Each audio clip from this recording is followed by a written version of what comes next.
Bapak Ibu, saudara-saudari, sahabat Rema yang terkasih, hari ini adalah hari Kamis, tanggal 23 Mei 2024. Saya ingin mengajak Anda semua untuk merenungkan firman Tuhan yang diambil dari Injil Markus bab 9 ayat 41 sampai dengan ayat 50.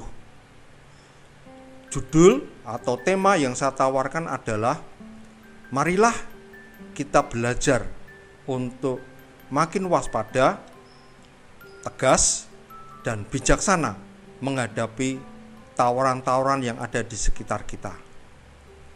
Bapak, Ibu, saudara-saudari, sahabat Rema yang terkasih, dalam bacaan Injil hari ini kita dengarkan firman Tuhan yang mengatakan, lebih baik bagimu dengan tangan terkudung masuk dalam kehidupan daripada dengan kedua belah tangan masuk ke dalam api yang tak terpadamkan.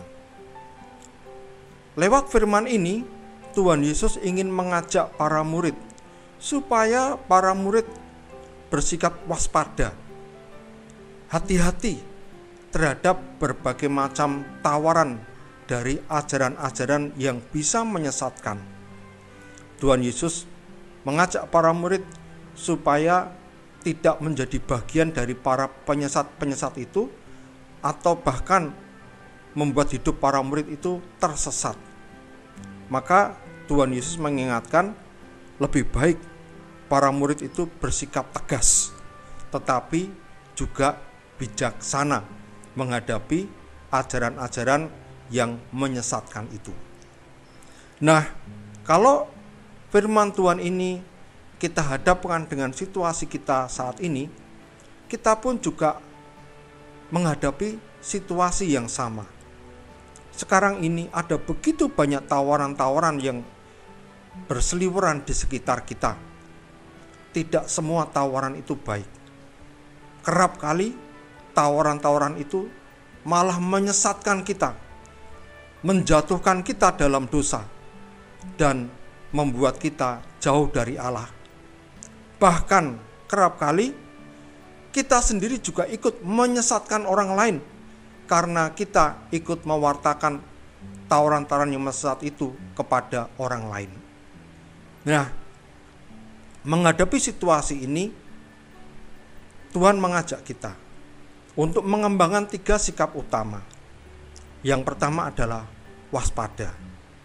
Waspada berarti bisa menimbang dan melihat apakah tawaran-tawaran itu sungguh baik. Apakah tawaran-tawaran itu sesuai dengan ajaran-ajaran Tuhan? Apakah tawaran-tawaran itu membawa kepada sukacita dan keselamatan? Atau sebaliknya, tawaran-tawaran itu justru akan membawa kita dalam kejatuhan. Tawaran-tawaran itu tampaknya benar, tapi sebetulnya itu penuh dengan kebohongan dan penyesatan. Maka kita diajak untuk belajar membedakan yang baik dan yang buruk, untuk mengkomunikasikan kepada Tuhan setiap tawaran yang melintas di sekitar kita, supaya kita dalam memilih itu selalu memilih yang terbaik dan benar.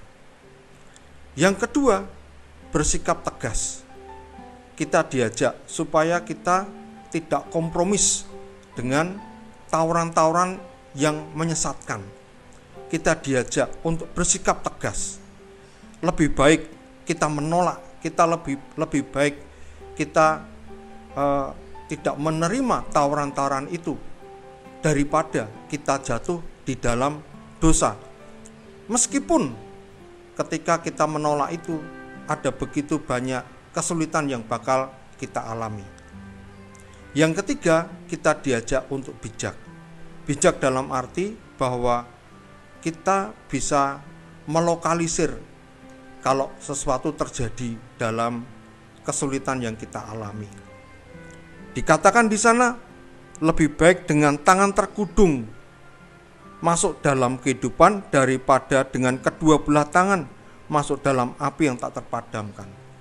Artinya, bila yang membuat salah itu adalah satu tangan, tangannya itu saja yang dipotong. Ya, bukan seluruh tubuh dimatikan. Bukan semuanya yang lain ikut dikorbankan. Dilokalisir. Hanya tangan itu saja yang dipotong. Tidak perlu kakinya, tidak perlu tangan yang lain. Cukup tangan itu saja yang membuat jatuh dalam dosa. Demikian juga dengan hidup kita.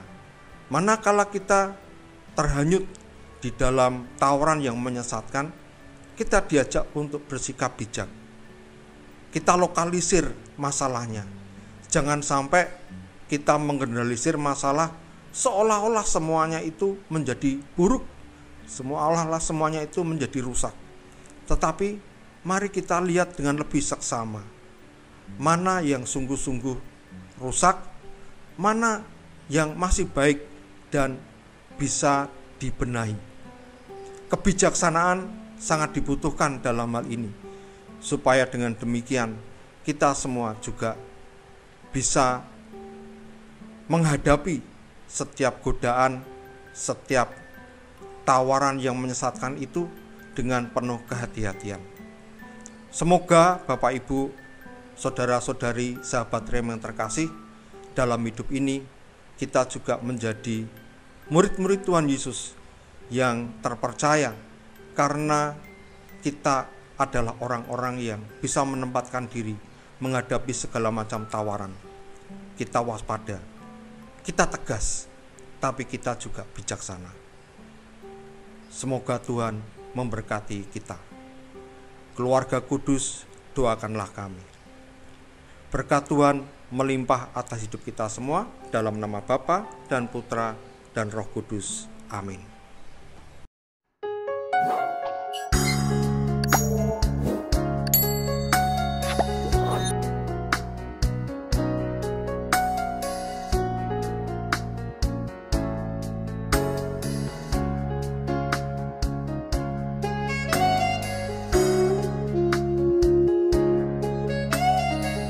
Sahabat Rema, sampai jumpa dalam program berikutnya.